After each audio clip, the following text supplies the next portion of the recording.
War II. The Brits used the plan with Lawrence of Arabia before that, 50-something years. Look into history. Learn about it. Get informed. All this propaganda is designed as if you're an idiot. It's designed for people halfway paying attention. Gee, Marge, they protected us from another one of them radical, evil sand people. Yeah, well, that's all right, because TSA is going to grope you tonight, honey, and that'll keep you safe. But the border's wide open. All right, that's it for this area of the report. Get this video and the information by Paul Watson at INFOWARS.com out to everybody. And of course, the latest case with the CIA bungling its own operation against the United States is just an ongoing part of the false flag salvo that's been used against populations throughout history.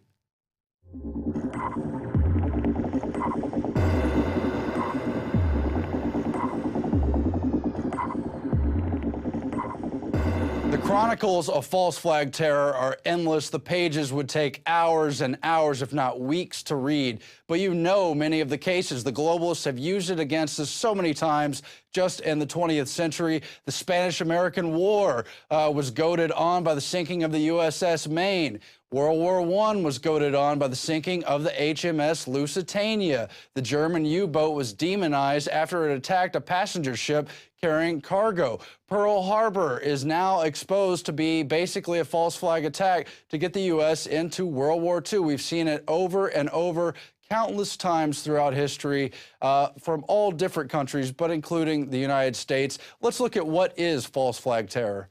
Its definition is covert operations conducted by governments, corporations, or other organizations which appear to be carried out by other entities. This, of course, was covered in Alex's seminal film Terror Storm that you're seeing clips of from here. Whether it's a patsy, a mole, or some other set-up operation, the point is to convince people we have to take further military action. We have to go into new theaters of war. Look at the Reichstag that we also covered there in Terror Storm. Hitler used it to storm to power and lead into what became World War II. What did he do? He burned Germany's own parliament building, blamed it on communists, and set up a patsy so he could take more power and crack down on the population according to the Nazi plan.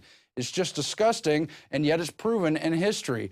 And it probably looks familiar because the U.S. has clearly resorted to very similar tactics. Covering a little bit more of this is Darren McBreen and a key package he did covering false flag terror. In 1953, the CIA and British intelligence staged terror attacks to overthrow the democratically elected leader of Iran, Mohammad Mossadegh. Mossadegh had nationalized Iran's oil fields and denied British Petroleum a monopoly. U.S. and British intelligence operatives launched a successful coup d'etat and overthrew the Iranian government, replacing the regime with a ruthless dictatorship while seizing control of Iran's oil supply. 1964. U.S. warships were apparently attacked by North Vietnamese PT boats, an incident that kicked off the U.S. involvement in the Vietnam War. The attack was a staged event that never actually took place. What followed was an excuse by President Lyndon Johnson to dramatically expand the scale of the Vietnam War, ultimately at the cost of 3 or 4 million dead Vietnamese and 58,000 Americans. June 8, 1967, the USS Liberty, an American naval vessel sailing off the coast of Gaza, was suddenly and deliberately attacked by naval and air forces of Israel. The well-coordinated attack, which lasted for hours, resulted in the deaths of 34 crewmen, 170 injured, and catastrophic damage to the ship, one of the most highly decorated vessels in U.S. history. Egypt was to be blamed for the attack, to serve as a pretext to drag the U.S. and her allies into war in the Middle East. If not for the heroic efforts of the ship's captain and his brave crew, the Liberty would have faced almost certain destruction.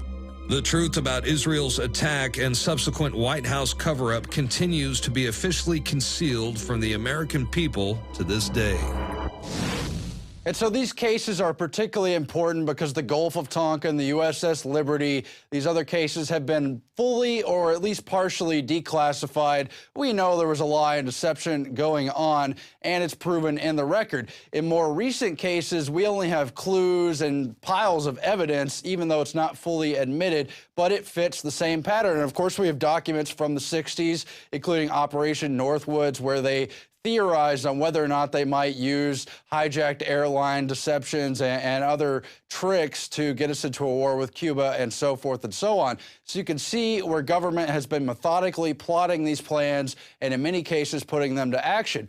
Flash forward to the war on terror. We know it was concocted and we were contrived into these wars just based on all the propaganda and fear-mongering alone. But then when you look at the actual cases, it continues to fit this false flag mode. Look at the Madrid bombing. It didn't add up. It didn't actually connect to the supposed al-Qaeda people they wanted us to believe were part of it. Instead, it fit into the terror agenda. It fit in with the timing.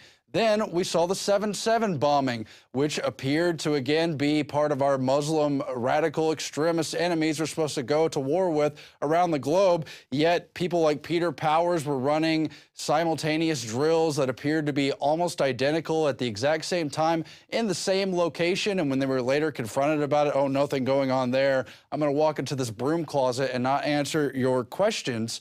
And we see this going on. And when we look further into history, our explanation for false flag terror becomes part of our ongoing history of foreign policy. You've got Hillary Clinton, Brzezinski, so many figures talking about how we funded the early groups that later developed into al-Qaeda over in Afghanistan and Pakistan to fight against the Soviets. We covertly armed them, trained them, gave them funding, and goaded them into war, then later used them as our prefabricated enemy. And we've also got the clip of John Loftus explaining how the supposed mastermind of the 7/7 bombing, Aswat, was a member of British intelligence and goes all the way back to this history of resistance against the Soviet Union. And then they later used them to fight in Kosovo and the other parts of the Balkan War, and then later used them since the USS Cole bombing as our new shadow enemy. Let's go to some of those clips right now. Aswat is believed to be the mastermind of all the bombings in London. From on the 7/7 and 7/21, this is the guy, we think. This is the guy, and what's really embarrassing is that the entire British police are out chasing him, and one wing of the British government, MI6, or the British Secret Service, has been hiding him. And this has been a real source of contention between CIA, Hold on, John. Justice Department, and Britain. MI6 has been hiding him. Are you saying that he has been working for them? Oh, I'm not saying it. This is what the Muslim sheikh said in an interview in a British newspaper back in 2001. So he's a double agent, or what? He's a double agent. So he's working for the Brits to try to give them information about al-Qaeda, but in reality, he's still an al-Qaeda operative. Yeah. The CIA and the Israelis all accused MI6 of letting all these terrorists live in London. We also have a history of kind of moving in and out of Pakistan. I mean, let's remember here, the people we are fighting today, we funded 20 years ago. And we did it because we were locked in this struggle with the Soviet Union. They invaded Afghanistan, and we did not want to see them control Central Asia. Let's deal with the ISI and the Pakistani military, and let's go recruit these mujahideen, and so that we can go beat the Soviet Union. And guess what? They retreated. They lost billions of dollars, and it led to the collapse of the Soviet Union. So there's a very strong argument, which is, it wasn't a bad investment to end the Soviet Union, but let's be careful what we sow, because we will harvest. And so for people who have studied some history, who've raised some questions about what's going on with what appears to be false flag terror, they really hope we're going to get caught up in some chicken or egg question of whether or not CIA informants implanted inside the al-Qaeda cells are really working for us, or whether they're part of their operation. Well, the point is, it's just all staged. It's not a real chicken and egg question when you realize the entire foreign policy apparatus was unhatched from those in power in the West, and they've been leading the gag all along. Look at the underwear bombing case, with Kurt Haskell, where he just happened to be a witness getting on the same plane, but caught them red-handed using intelligence handlers to get this doped-up, duped patsy on the plane for this phony bomb just to scare everyone into accepting, unacceptable conditions like radiating body scanners and a greater erosion of civil rights, in airport and transportation. It's just sick. We've exposed that case to no end, and instead they have continued the gag by reissuing a new underwear bombing case. Well, we get what's going on. The CIA isn't just infiltrating al-Qaeda, they're leading them. They're using them as a tool to crack down on the population and enter into all kinds of perpetual war at any time they want. It just makes you sick. It should anyway. Look into it if you don't know what we're talking about. Meanwhile, more false flagging and using infiltration and little doped-up dupes to get things done. We exposed last week how in Minnesota they were feeding drugs to people so they could discredit the Occupy movement. What? The Minnesota Department of Public Safety has now issued a press release announcing the suspicion of their drug recognition program conducted by the Minnesota State Patrol after it was exposed that they gave drugs to their little informant and tried to get them to rat out Occupy movement, make them look bad, report on people who may or may not have been involved in any kind of bad behavior. Here's part of that press release now. Minnesota Public Safety Commissioner Mona Doman announced today that the Bureau of Criminal Apprehension, BCA, has launched a criminal investigation into allegations that a Hutchinson police officer provided marijuana to a potential subject in Minnesota's drug evaluation and classification training last week. And so now they're going to investigate into it and get to the bottom of it, and it'll never happen again unless they need a new terror attack or a new way to discredit movements who are simply critical of the cronyism going on in government, of the eroding standard of living we're facing, of the fact that the rich are only getting richer and conspiring more and more with the ongoing conspiracies. Meanwhile, though, the British Army is preparing to attack al-Qaeda's Air Force during the Olympics. They've got mobile battalions and batteries and fighter jets positioned in the civilian portions of London for these upcoming games, and people are wondering, why do they have such a show of force? I think it's just to intimidate the public. I mean, al-Qaeda's Air Force, that's a joke too. Al-Qaeda's Air Force during the Libya war, for example, was none other than NATO. Well, it's true. We provided air cover for them so al-Qaeda rebels could go and topple Gaddafi and his loyal forces and take over the country for the globalists and put in radical Muslim extremists, give credence to the Muslim Brotherhood, and really just radicalize the clash of civilizations they've been wanting for decades. Just funny. And we got a press release on that too, warning the lowly citizens that they're going to be under military occupation just for some stupid sports event. Meanwhile, congressional Democrats are introducing an amendment that would outlaw self-defense. Yes, it's the ongoing stirring up of emotions over the Trayvon Martin case.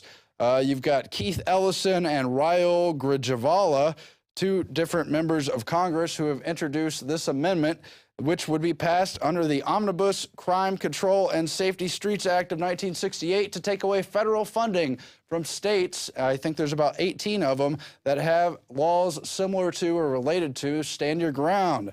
So they want to continue to embattle the public over the right to bear arms over this race riot case that they've been exploiting in the media, editing tapes to deceive us about, and on and on. Now, these congressmen admit that they don't really expect this legislation to be passed, but it's part of this larger salvo of hating gun ownership, of wanting to disarm the victims and empower the criminals because they do not trust the citizenry. You've seen where they consider us to be the enemy of America, the people of America to be the enemy of America, and this is more of it. But what is the Omnibus Crime Control and Safe Streets Act of 1968? I went to Wikipedia and discovered it had been passed during the LBJ term in response to the JFK assassination, believing that Oswald proved how easy it was to get a gun